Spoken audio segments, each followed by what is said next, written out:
In this video, we'll be taking a look at convolutional neural networks. And you see a lot of convolutional neural networks in things like self-driving cars because convolutional neural networks are better suited for visual image processing than regular artificial neural networks. And so I'll run us through the algorithm real quick. Suppose to our left right here we have an image, and this image has been encoded in terms of ones and zeros. To our right here we have what's called a feature detector, and the feature detector is simply just a matrix of zeros and ones, and this matrix might correspond to a certain feature of our image. So let's say that this feature detector... Oh my god, Siri. I do not know how Siri got turned on there. Where was I? Oh yeah, so this feature detector corresponds to a feature of our image. For example, the slit eyes of a cat.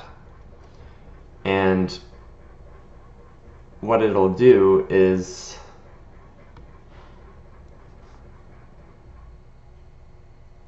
we'll overlay it over a section of our image, and then we'll perform bitwise multiplication. So we'll multiply this one with this zero with this one with this zero, and then this zero with this one, and then we'll put the total in our feature map.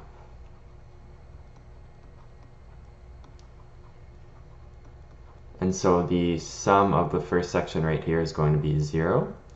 And then what we do is we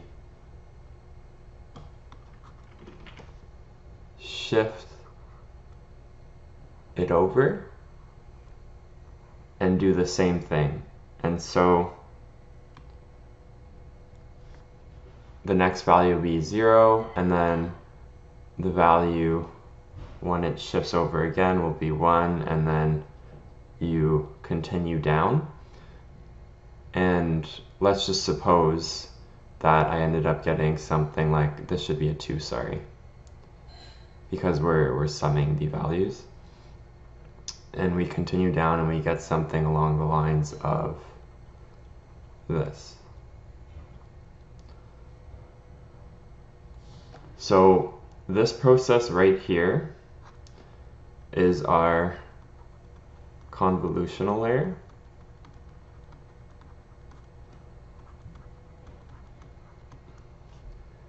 And then following our convolutional layer, we have what's called a pooling layer. And the pooling layer will have as its input our feature map. And so let's just recreate this quickly.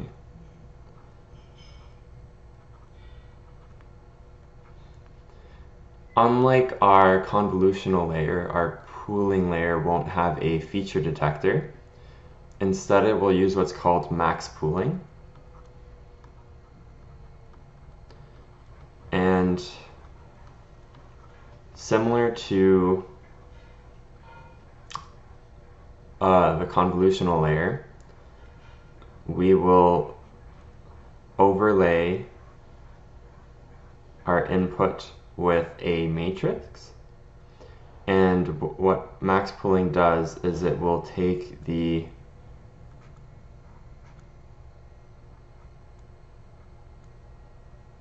max value within that matrix. So the max value here is 0.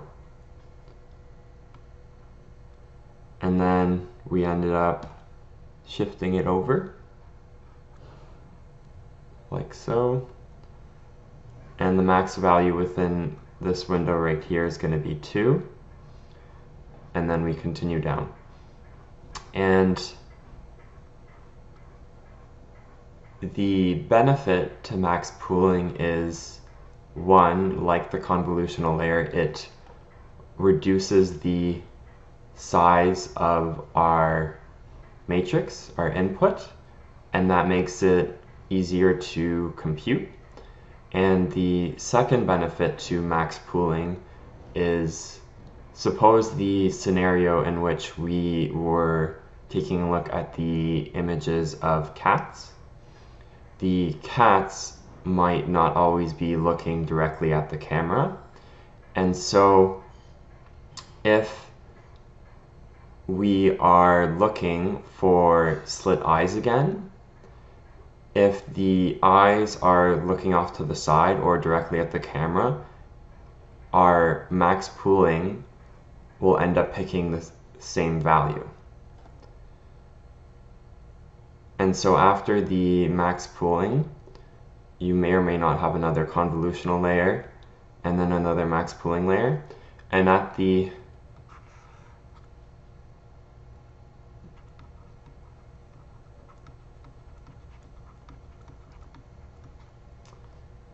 end of our convolutional neural network,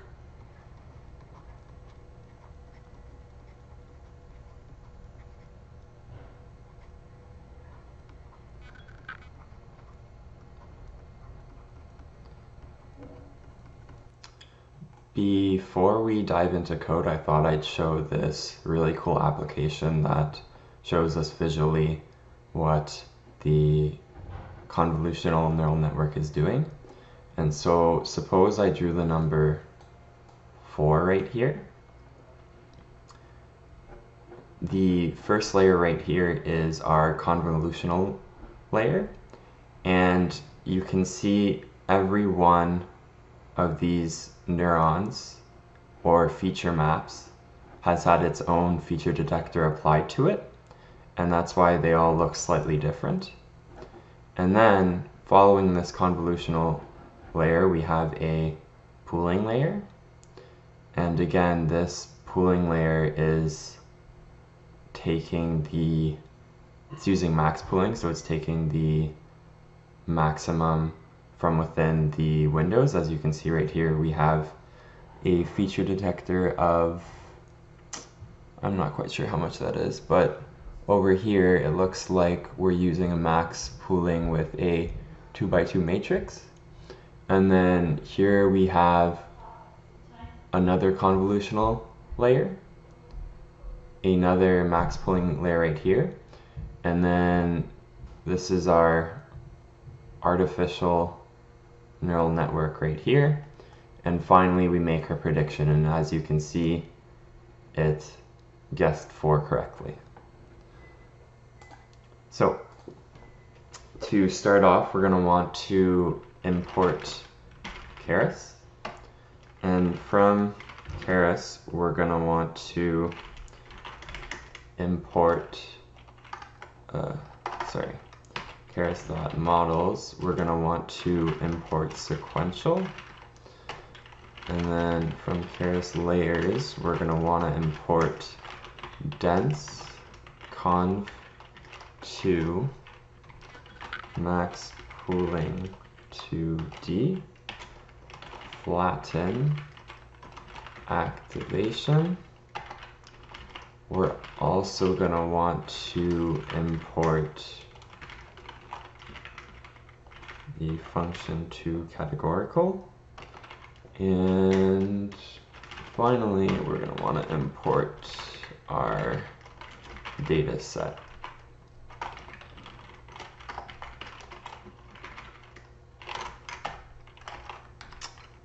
We're also going to use NumPy and matplotlib.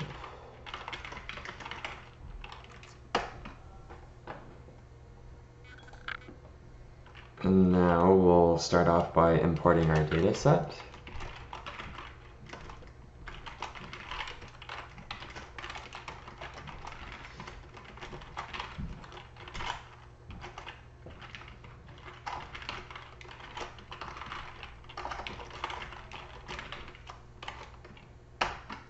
And the data set we'll be using is the fashion MNIST data set.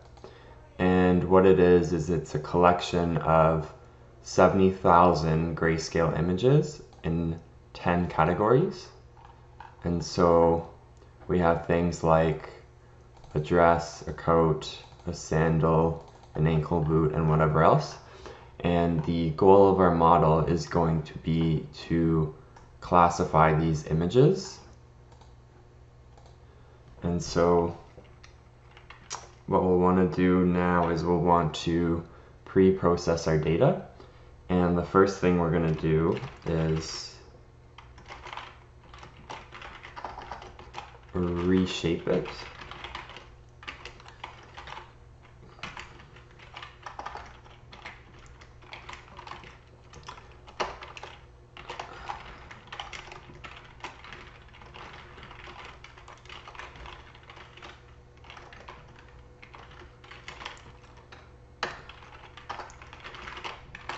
Show what that looks like. Oh, whoops. And the reason we're reshaping it is because the input to our first convolutional layer has to be in 3 dimensions, and the third dimension is the channel. All you really need to know is that for grayscale images, black and white images, you'll make this a 1, and then for RGB images, you'll make this a 3. And -1 is the same thing as saying take the number of data points in our data set, which is 60,000 in this case. So we'll apply that, and then we'll also want to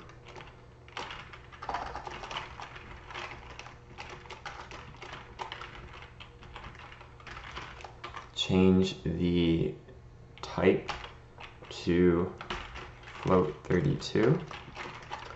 And the reason why is because we want to convert the pixel values from 0 to 255 to a range from 0 to 1.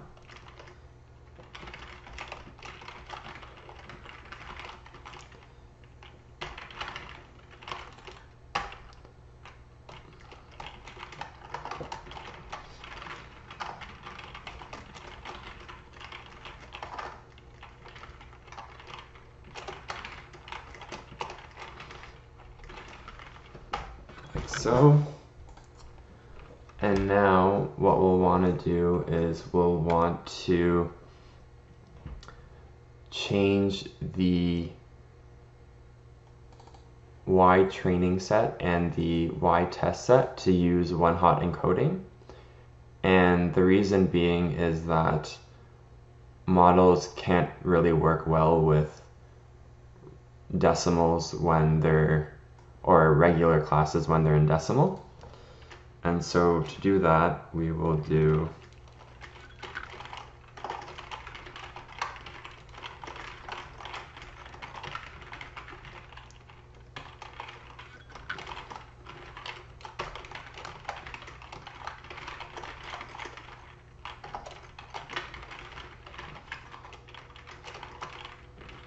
so. And for those of you who aren't familiar with one hot encoding, essentially how it works is you would display the digit 3 as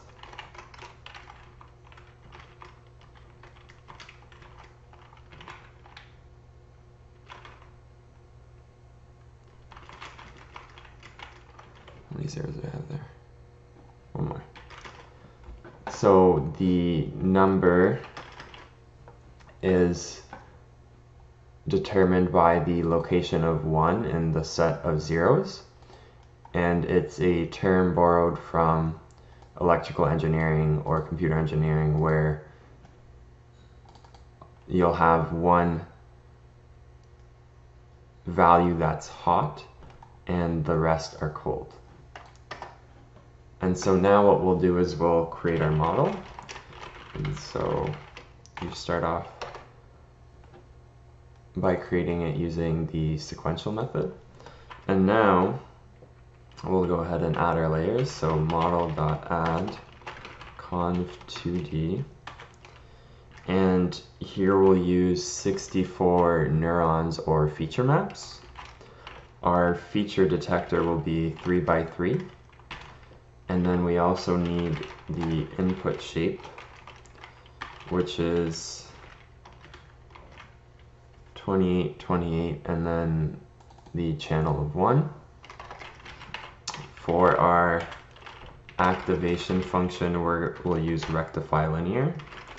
And in case you forgot, rectify linear is the activation function that's 0 for all the values before 0, and then it kind of goes like a straight line. And now we'll add the pooling layer. And our pooling layer will use a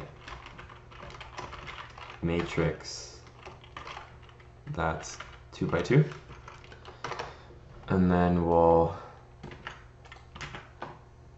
add another layer. Here we don't need to specify the input shape. And now we'll add our artificial neural network. And the input going into our artificial neural network has to be 1 dimension. And so we need to flatten it. And then we'll use dense with 64 neurons.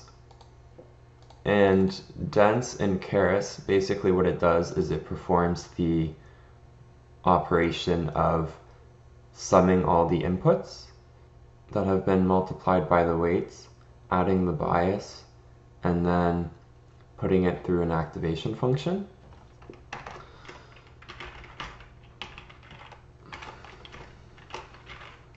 And so now we'll go down to 10 neurons for our classes. And finally, we'll use an activation function of Softmax because we want the probability of it being one class or the other. Now we are going to fit our model. And so, we're going to compile our model. And when you go to compile it, you need to specify the loss function that you're going to use. And here we're going to use categorical cross entropy. We are going to specify the optimizer, and here we're going to use Atom.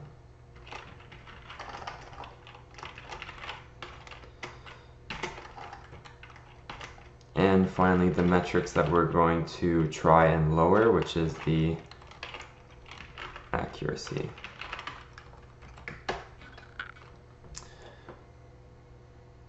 I'm probably forgetting an S. There you go. All right, now we want to fit our model. And to fit our model, we need to pass in our training set, our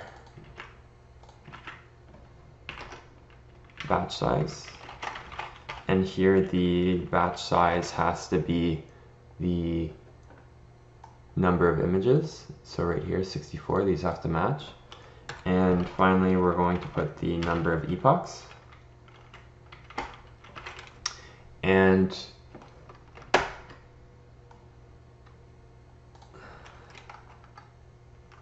have that backwards. And it's worth noting that because convolutional neural networks do a lot of operations using matrices, if you're using the regular TensorFlow that runs on your CPU, it will take a lot of time. So this is one of the cases where you can really benefit from running TensorFlow on your GPU. My computer is unfortunately too old to support it, but if you can, you would definitely benefit from doing it. I would recommend that. And so this is probably going to take a while, and I'm going to pause it. Alright, so that ended up taking over 5 minutes. And so if your computer is as slow as mine, go grab yourself a coffee or tea.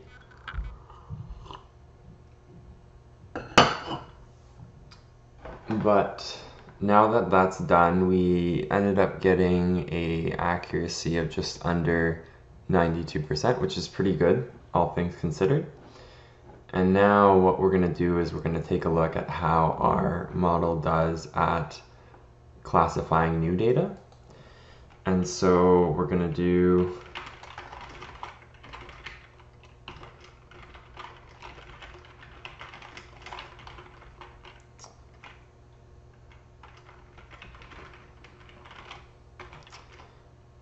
model.evaluate, and we're going to pass in our testing data set.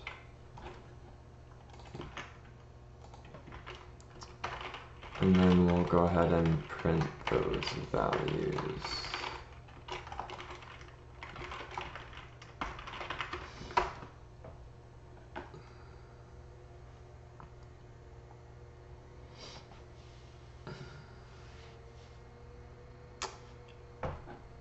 The accuracy we ended up getting was just under 90%, which is slightly lower than the accuracy we got on our training set, which is normal, but it's an indication that we might be slightly overfitting our model.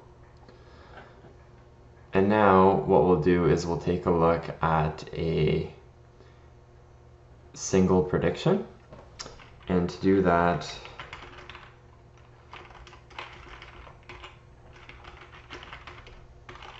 we can pass in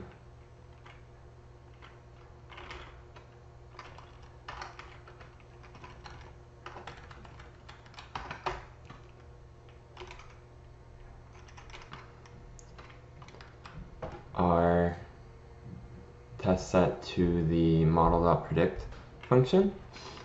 And now what we'll do is we will np.argmax np.round predictions of 0. So our model ended up predicting a class of 9 for our first image. And if we go back to our table right here, you can see that a 9 corresponds to ankle boot. And so if we were to plot the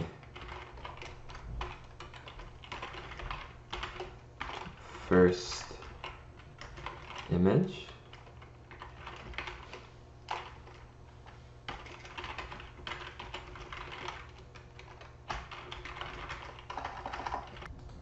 oh, this should be binary. There we go.